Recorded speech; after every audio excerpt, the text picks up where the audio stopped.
Pigs appear in folklore in somewhat unusual ways. Sometimes they choose the location where a church should be built, or they appear as phantoms haunting misty moorland. Sailors or fishermen actually considered pigs unlucky and wouldn't even say the word pig at sea. If they met a pig on their way to the boat, they would even postpone sailing, although one has to wonder how often that actually happened. Some of them went so far as to ban pork products on board. And while the superstition seems inexplicable on the surface, Jacqueline Simpson suggests it comes from the biblical association between pigs and uncleanliness. Some believe that pigs can't swim, they actually can, they're very good at it, and that they can see the wind. So what other strange things have people thought about pigs and collected into folklore? Let's find out in this week's episode of Fabulous Folklore. Hello there and welcome to Fabulous Folklore, the podcast for all things folklore, occult and just a bit weird. I'm your host Icy Sedgwick, blogger, fantasy author and your guide into these rather mysterious realms. I've got some rare things to show you, so come on in, take a look around, but be careful not to touch anything. These things sometimes bite. Well, hello there, and welcome back to Fabulous Folklore with me, your host, Icy Sedgwick. We are rattling along at some pace through our Folklore of Agricultural Animals month this month, and we're going to move on to pigs this week. Now, I will say before I even get started that there is a lot of fascinating lore about wild boars in folklore, but I kind of felt like that muddied the water a little bit because we are looking at agricultural animals, so I've decided to keep the focus on pigs. And we can come back to boars at some point in the future because they are actually really interesting animals, but they're also not really domestic, so that's where we'll keep them separate. I have also taken the decision not to include the Amityville horror because obviously there is a pig involved in that, but I will, however, on the YouTube version of this, link to the episode of Christmas Pig that I did with the lawmen talking about that very story. So if you are interested in that, you can always go and listen to that. Be prepared, it is a little bit silly. But let's crack on with pigs in folklore. Now we're going to start off with the concept of the Bewitched pig, which I think will be an absolutely immense pub name, but never mind. And in 1853, a man in Bridgewater in Somerset became absolutely convinced that his pig was bewitched. Quite how he knew this, I'm not sure, but there we go. And he consulted a cunning woman, and she gave him a way to end the bewitchment. It's a little bit convoluted, but he needed to draw blood from the pig's ears and trotters and then let it drip onto a cloth that he had pierced with 2 crossed pins. Finally, he should burn the cloth and recite something from the Bible. Now the man followed these instructions, and the pig recovered. Incidentally, the man and his neighbours came to suspect an old woman who kept asking after the pig's health. After seeing a white rabbit running along the lane every evening, which always disappeared by the woman's cottage, they became sure that the woman was the witch behind the pig's enchantment. They trapped the rabbit in a garden and the man kicked it, although it escaped. And obviously, as a former rabbit owner myself, I was a bit like, "Aw," when I read that bit, but we are led to believe that this is a magical, wicked rabbit of some description. Now, as I say, it did escape and they never saw the rabbit again, but they did notice that the old woman stayed at home for 3 days, apparently unable to walk. They drew the conclusion that when the man kicked the rabbit, he'd obviously hurt its leg, and that was actually the woman because she was the rabbit in disguise. We see this quite a lot with hares, and Jennifer Westwood actually notes that the particular form of counter-witchcraft is quite unusual compared to the charm followed by the owner of the bewitched cow that we looked at last week. And indeed, in another story, there was a tale of a farmer with a bewitched pig where he took one of the hearts, rammed it full of pins and roasted it, and that ended the bewitchment. This version's very, very different. So given that and the fact that witches were believed to turn into hares, not rabbits, Westwood suggested that the story was based on something that happened rather than being a variation on a legend. That said, 19th century and also northern folklorist William Henderson recorded a version in Yorkshire in which a pig owner believed his pigs to be bewitched by an elderly neighbour. Now, he had seen a suspicious-looking cat in his yard, which he considered to be the witch in disguise. He actually threw a poker at the cat, which disappeared, and the old woman apparently broke her leg the same night. Again, the assumption being that when he hit the cat with the poker, that actually he was harming the woman instead. Now, Henderson also recorded a story from Sunderland, which was sent to him by a physician named Dr. Johnson, obviously not the Dr. Johnson, and this story involved pigs, and apparently locals in his area had accused an elderly woman of bewitching a child, but she'd done so in 2 ways. Because first they accused her of simply casting the evil eye towards the child, but then they also noticed the sickly nature of her pigs, and according to them, she tried to transfer the sickness from the animals into the bewitched child. Now, the letter doesn't explain if she succeeded, but the doctor referred to a belief that parents of sick children might use magic to transfer that sickness to other children. And I just thought it was really interesting that these stories all involved bewitched pigs in some description, and then some kind of counter-witchcraft being used in an attempt to break them free of this. Now, we're going to go from one extreme to the other, and I wanted to quickly talk about this weird urban legend. And I know we said we'd have a look at domesticated animals, and this one is about wild pigs, but they descend from a domesticated pig, which is why I've decided to include it. And that is the idea of wild pigs roaming free under London. And in the 1860s, an urban legend circulated that wild pigs lived in the sewers under Hampstead in London. And if you have any familiarity with London whatsoever, you'll know Hampstead is quite a well-to-do sort of area. Now, as the story went, a pregnant sow had somehow found her way into a sewer, but then couldn't get back out again, so she gave birth in the sewers and then raised her offspring on the offal and rubbish that washed along the drain. As legend would have you believe, the piglets then became pigs, which interbred and became ferocious monsters in the sewers.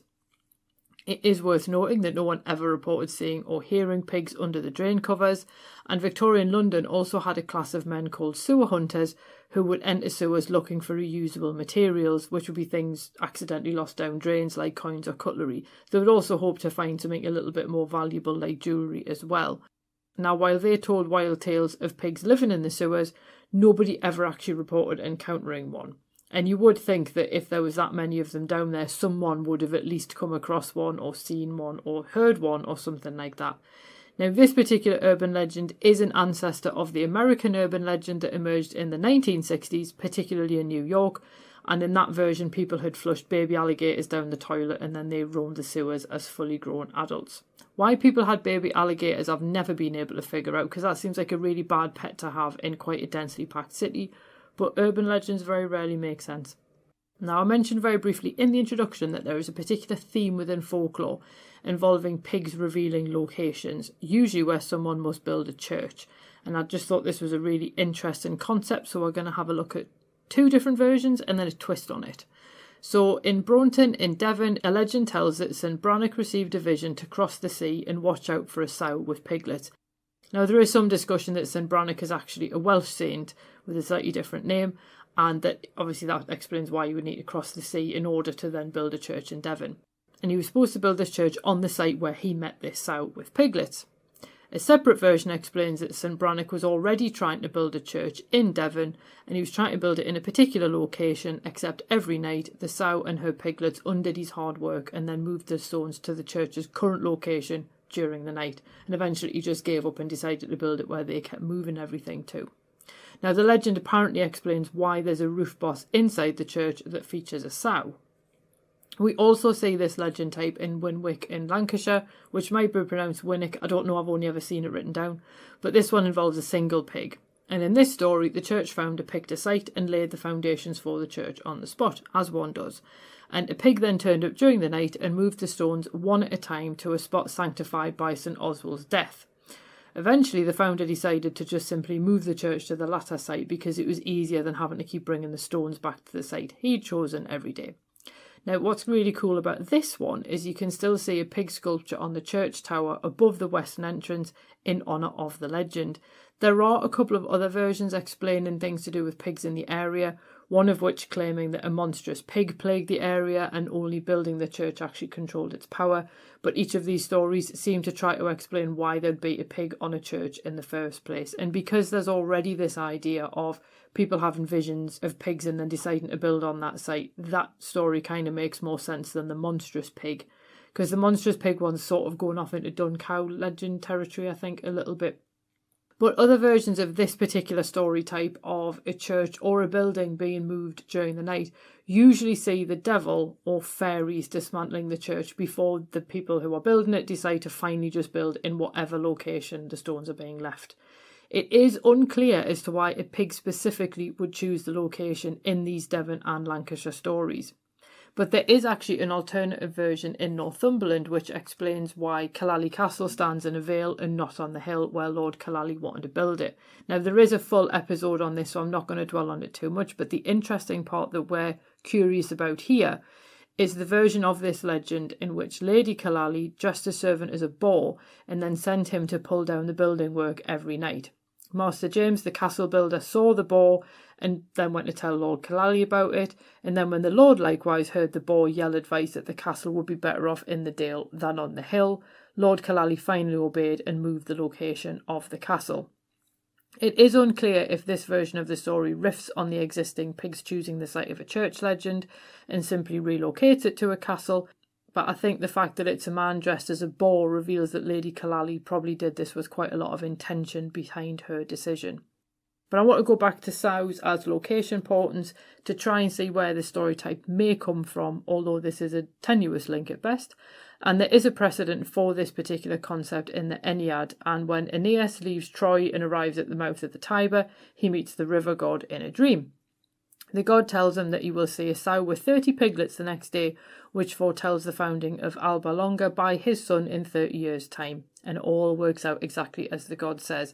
Again, it's not clear why it would be a pig, but you're not really going to question a river god, really, particularly not in something like the Ennead, which I'm probably pronouncing completely wrong, but there we go. And we're going to go from vision pigs, if that makes sense, to spectral pigs, because you know how I do love a good animal ghost, and Dartmoor, somewhat unsurprisingly, boasts tales of phantom pigs, and one of them is actually a sow with a litter of piglets. Now, they're seen on foggy nights, travelling from Merrypit Hill to Cater Gate, trotting along because they've heard that a dead horse lies at Cater, and they're obviously like, excellent, this will be a free meal for us. The piglets apparently cry out, starving, starving, to which their mother replies, Cater Gate, dead hoss, dead hoss, dead hoss. And then when they get to Cater Gate, they actually find that someone has beaten them to the dead horse. The piglets then squeal skin and bones, because that's all that's left, and the mother replies, let 'un lie, let 'un lie. The sad little group returns to Merrypit Hill, but they become emaciated on the route, eventually dissolving into the mist before they reach their destination.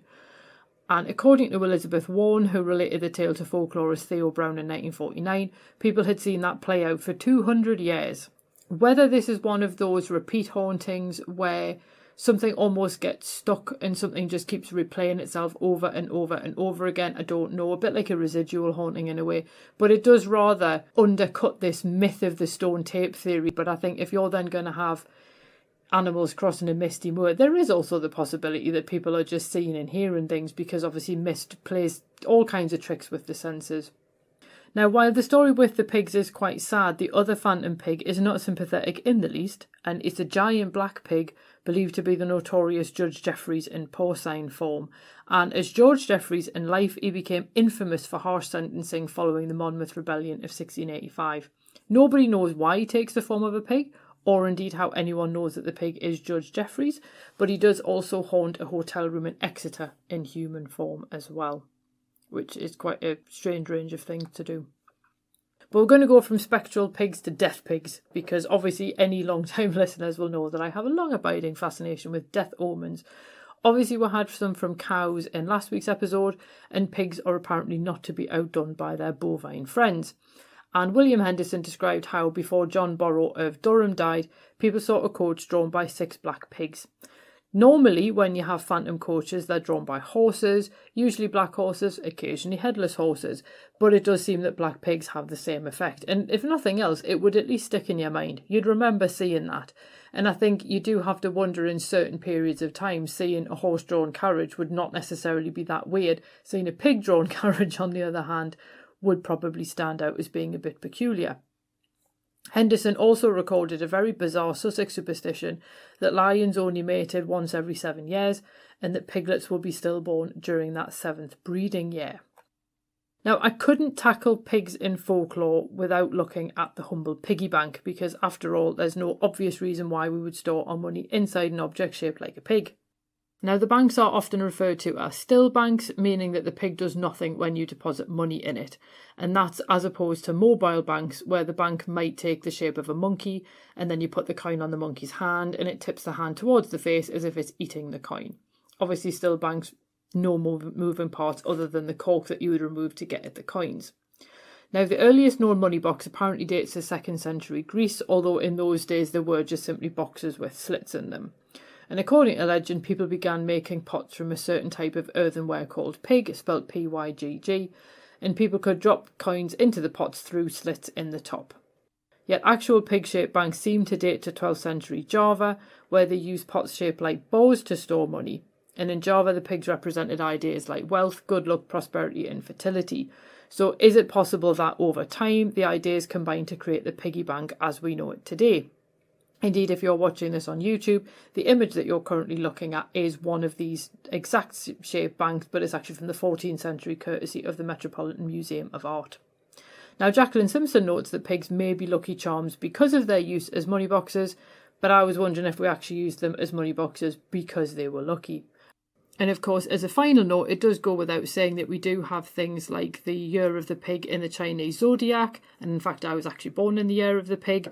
And in Chinese culture, the pig is very much a symbol of wealth and luck. So we can then see that ascribed across to these piggy banks as well. And I thought that was quite an interesting little point there. But it is quite interesting, as I say, to have a look at these tales of pigs. As I say, they are largely domestic pigs in some shape or form. As I say, we'll probably will come back to have a look at boars another time, just because I think that's a different type of story legend altogether. But like I said in the cows episode, I would love to hear if you've heard similar legends where you are. It would also be cool to see where these stories ended up, how they travelled there, or how they also change when they end up somewhere new. Because obviously you tend to get this particularly with animals where, for example, people have moved from one region to another and taken the stories with them, but then had to adapt them according to like a new climate or a new type of animal and things like that. Alternatively, it may well just be that there are also different types of stories where you are. And I've already had a listener sent me some really interesting ones from Oxfordshire, but because there was no real source attached, I decided not to share them in this particular episode. But obviously, if you do know any, then feel free to leave a comment on any of the platforms, be that YouTube or Spotify, or on the blog post that this episode is attached to. The link for that is in the show notes, and it would be really cool to see how these stories appear where you are. And I do think that, as I say, will be something I would like to do a bit more of with Fabulous Folklore this year, is to actually see what stories you know as well. Next week, we're going to go on to goats, which should be quite an interesting one. Obviously, I'm tempted to avoid the stuff to do with Capricorn because we've already done Capricorn, who is sometimes depicted as a goat, sometimes half goat, half fish in the Western zodiac. But again, we shall see what I find instead. There will no doubt be some kind of mention of Satan and all that kind of thing. So I don't really think you can do goats without it, but never mind. Thank you to the people who bought me coffees this week. Obviously, as I've said before, the money does kind of go towards books instead, or any kind of research material for the podcast. So it does actually help me continue to make more stuff, which is always lovely. And yep, that's basically it for this week, I think. I haven't decided what I'm doing for a bonus episode for Patreon supporters yet, so if you are a Patreon supporter, please do feel free to get your requests in for what you'd like to learn more about. But anyway, it's been lovely chatting to you, as always, and I'll see you next week when we have a look at the folklore of goats. Cheerio. Well, thanks for listening, and I hope you enjoyed that episode. If you did, feel free to leave a review wherever you listen to podcasts, because that helps other people find the show too. It also takes between 4 and 6 hours to research, write, record and edit these episodes, so if you want to help support my time in doing that, then you can buy me a coffee, or you can join the Fabulous Folklore family on Patreon and enjoy extra benefits, including exclusive episodes and articles and even illustrated talks. All the links you need are below, and thanks in advance.